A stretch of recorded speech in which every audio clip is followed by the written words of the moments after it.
eu vim aqui apresentar o nosso projeto de extensão, A Quem Pertence a Cidade, com esse videozinho, Traduções da Utopia, e eu vou tentar explicar o porquê A Quem Pertence a Cidade remete à ideia de utopia, o que uma palavra tem a ver com outra, cidade e utopia. Bom, a palavra utopia, ela surge em 1516 no livro de mesmo nome de Thomas More. Na verdade, não é uma palavra grega, é uma palavra inventada pelo More, que traz o u, que é uma negativa em grego, topos, que é a palavra lugar em grego, de onde vem a nossa palavra topologia, topografia, só que também tem esse ia no final, que é na verdade uma terminação latina para localidades. Brasília, Alexânia, é esse designativo então de um lugar, é um não lugar, que é na verdade um lugar. E a questão aparece mais claramente nessa próxima imagem, que é o mapa desse não lugar. É um não lugar que possui inclusive um desenho do seu mapa, o seu lugar. E existem vários mapas de utopia depois da criação da palavra e do livro do Thomas More. Esse livro, para quem já leu, ele é dividido em duas partes e ele emula, na verdade, ele então se baseia num livro de navegantes, aqui nos anos de 1500, que eram, na verdade, muito comuns, eles circulavam muito na Europa, falando da descoberta do Novo Mundo.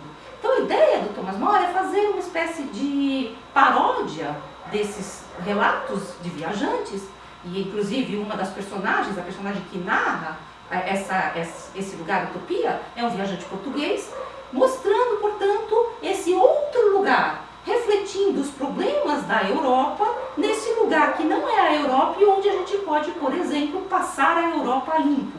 Então é quase como se ele falasse que os problemas da Inglaterra da época dele vão ser passados pela lente dessa ficção imaginária para serem vistos de outro modo. É um pouco essa questão que a gente vai trabalhar aqui com vocês. E eu queria fazer um pouquinho histórico desse projeto, no próximo slide, que é de onde surgiu a ideia. A ideia surgiu de uma interlocução com o Luca Mori, que é um pesquisador da Universidade de Pisa, que escreveu em 2017 esse livro, Utopia das Crianças. E nesse livro, o Thomas More, que é na verdade o Luca Mori, né, não o Thomas More, que é na verdade um filósofo e tem algumas questões de filosofia da linguagem, ele foi às escolas italianas perguntar para os estudantes como seria então essa cidade perfeita, como eles montariam num lugar nenhum, numa ilha vazia, uma outra sociedade que não aquela em que eles viviam, tentando consensualmente criar esse outro espaço. E eu trouxe aqui dois trechinhos que a gente traduziu do livro do More, esse livro não tem tradução em português, e ele está falando aqui da República de Platão, quando Glauco, o irmão de Platão, faz notar a Sócrates que a cidade assim fundada existe apenas nos discursos, na República, enfim, Sócrates convida a entendê-la como um modelo, uma espécie de paradigma, útil para quem, olhando o paradigma, deseje fundar sobre ele o próprio agir. Então, a perspectiva, a polis, construída com palavras, adquire um valor crucial no plano da prática, pois permite se distanciar daquilo que existe e considerá-lo de um ponto de vista incomum, confrontando ao mesmo tempo com o possível e com o auspiciado, com o desejável, com aquele desejo que é, na verdade, um projeto. Isso está na República de Platão, muito embora a República de Platão não possa ser dita uma utopia, que seria anacrônico, inclusive, mas já está lá essa ideia de construir uma cidade pelo discurso, que põe-se, portanto, do lado da cidade que existe e permite que essa cidade que existe seja vista por uma outra lente. E eu continuo mais um trechinho aqui para vocês, que a gente trouxe da tradução do Luca Mori, que a gente está fazendo. A possibilidade de fazer esse gênero de confrontações, o real e o imaginário, é fundamental para conceber ações realmente inovadoras e transgressoras na pesquisa de condições melhores de vivibilidade. Ou seja, ações que não queiram se limitar à pura administração do existente, nem perseguir as sombras daquilo que já foi dito e feito a miúris. Imaginar uma utopia é, portanto, coisa bem diferente de distrair-se construindo castelos no ar ou nas nuvens, segundo uma conhecida paródia acreditada ao comediógrafo Aristófanes, que dizia que Sócrates construía castelos no ar. Não é exatamente isso, não é simplesmente uma brincadeira, uma ficção. E aqui a gente passa para o próximo slide para vocês. Eu trago um pouquinho das cidades criadas pelos alunos italianos no livro do Luca Mori. E ele vai colecionar essas cidades imaginárias, essas ilhas imaginárias e tentar fazer, equacionar como cada criança, como cada grupo de crianças decidiu consensualmente sobre algumas questões. Governo, escola, leis, punições, todos esses elementos que constituem uma cidade, uma polis. Aqui eu tenho um outro desenhozinho das crianças do Mori, que é a plantação. Só que, pra gente, esse desenho do Mori, que é muito interessante, ele colocou um outro problema. Como eu falei para vocês, em 1516, o Thomas More, quando escreveu a Utopia, ele se baseou, ele emulou, na verdade, fazendo uma certa paródia, os relatos de viajantes do Novo Mundo.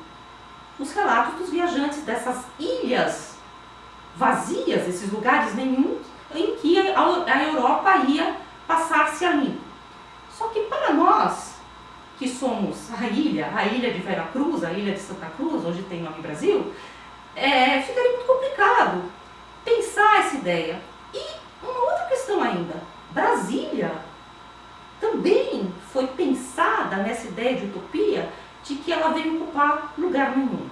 Aquela cruz inaugural traçada pelo Lúcio Costa, ali onde fica o entroncamento dos eixos, seria, portanto, o gesto inaugural de marcar um território que era lugar nenhum. Só que não há lugar nenhum, é um pouco essa a nossa questão. E como então tratar essa questão da imaginação utópica, ou seja, como tratar essa questão de uma cidade utópica, utopia, esse mapa desse lugar imaginário, sem, no entanto, recorrer a essa ideia de um lugar vazio. E aí a gente pensou numa outra questão, que a gente vai trazer aqui para vocês no próximo mapa, no próximo exemplo, que é a questão do mapa. O mapa, como vocês viram no mapa de utopia, é o desenho de um lugar, é a marca de um lugar. E é claro que o mapa não é neutro. Aqui é o Recanto das Emas, eu trouxe para vocês esse mapa do Recanto das Emas, porque vocês vão ver depois, a gente está fazendo um projeto lá no Recanto das Emas com o Decanato de Extensão da UNB, então eu trouxe aqui a primeira oficina que a gente fez na escola do Recanto das Emas. Então a gente leva para eles o mapa. A gente leva então, não lugar nenhum, mas algo, aquilo que eles conhecem, aquilo que está diante de nós, aquilo na verdade que foi desenhado para nós, que é esse mapa. Aqui são mapas que eu peguei todos da prefeitura, né? Então são mapas que mostram as localidades tal como foram pensadas para essa cidade, e nós colocamos diante de grupos de estudantes esses mapas, pedindo para que eles localizem a sua cidade para nós. Onde fica a escola, onde fica a sua casa, que eles mostrem nesse mapa aquilo que esse mapa não mostra, ou seja, os elementos que não estão ali circunscritos a esse desenho. E agora, vamos ver o próximo slide, eu vou mostrar para vocês um pouquinho, esse aqui é um dos mapas que eles fizeram, um pouquinho do que resulta dessas oficinas. A gente usa tanto desenho e deixa eles montarem como eles querem, quanto o próprio mapa, ou projetado, ou impresso, para que eles mostrem para nós como essa cidade se configura, para além do mero diagrama, do mero desenho. E agora eu vou mostrar um pouquinho também da dinâmica. Então a gente se coloca diante dos mapas, a gente vai discutindo sobre esses mapas com os estudantes. Essa é um pouco a dinâmica da sala, esses aqui eram os dois monitores da disciplina, e os estudantes. Aqui é a CEM 804, lá do Recanto das Emas. E agora eu vou mostrar um pouquinho para vocês como eles vão se apropriando desse mapa. Demora um pouquinho, eles vão mostrando esse mapa para nós vamos descobrindo a cidade com eles, e aí eles começam depois localizar alguns elementos e depois reconfigurar esses elementos. Agora eu vou mostrar um outro mapa aqui, discutindo o mapa, reconfigurando o mapa. Aqui também, eles todos em torno do mapa. E aqui é um elemento que eu acho interessante, que faz parte do nosso projeto, mas ainda está em andamento. E é um pouco que eu queria convidar vocês também para discutir. Vários elementos surgem e são reconfigurados de uma maneira que não nos agrada. Por exemplo, a questão da violência, que toca muito as meninas, principalmente, ela é geralmente resolvida com uma espécie de superpoliciamento, delegacias, muitas viaturas e às vezes a gente tenta conversar com eles, mas essa seria a única solução? E muitas vezes, aqui eu trouxe para vocês, é essa solução que eles trazem para nós. E várias outras soluções que mostram, na verdade, um certo elemento constitutivo das nossas políticas públicas que já está lá. E a gente só vai perceber depois, como opinião pública, ao fim de processos eleitorais, depois de um longo período, quando a gente poderia tentar conversar sobre esses procedimentos quando eles estão ali, nesse momento embrionário da nossa imaginação política. E agora tem outras imagens aqui para trazer para vocês. Aqui a gente depois faz um debate, grava esse debate. Aqui também é um recanto das emas, enfim, das pessoas mostrando como é a sua cidade e tentando construir pelo discurso essa cidade. É muito interessante que a gente coloca os dois elementos, que o Luca Mori fala desses dois elementos. Uma coisa é construir pelo discurso, e no discurso, muitas vezes, dois elementos incompossíveis podem ser colocados lado a lado. Quando você leva esse discurso para o território do mapa, esses dois elementos incompossíveis precisam ser equacionados. Por exemplo, a gente já teve muitos debates sobre disputas de espaço. Eu quero aqui um campus da UNB, não, eu quero aqui um centro olímpico, não, eu quero aqui um shopping. Mas esse aqui é um lugar só. Então é muito interessante essa questão também. Ou, também várias vezes apareceu em várias oficinas, aqui eu queria fazer um clube, mas aí moram pessoas. Para onde você levaria essas pessoas? Todas essas questões é o mapa que põe, e não o mapa do lugar vazio, o mapa cheio, o mapa tal como ele é. E eu trouxe aqui mais algumas fotos, essa também é do Recanto das Emas, e só para vocês terem uma espécie de comparação, esse aqui é um mapa já de uma escola do Paranoá, como eles fizeram um mapa muito mais aberto, muito mais de fluxos, né? Muito mais essa questão das vias, como eles tiveram muito mais esse elemento de abertura, enquanto que no Recanto eles fizeram o contorno do bairro, e eu vou mostrar aqui um pouquinho da dinâmica também dessa outra oficina no SEM do Paranoá.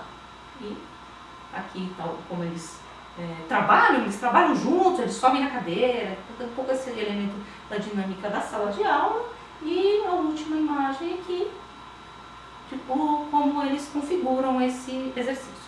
Então o que eu queria trazendo esse vídeo para vocês era apresentar o projeto, apresentar as questões do projeto e convidá-los a também pensar essa cidade. O Luca Mori, ele faz um exercício. Depois que ele faz essa cidade com as crianças, ele diz que ele propôs fazer com os pais das crianças também. Porque não é a imaginação política deles, é a nossa imaginação política. Não é a solução deles, são as nossas soluções.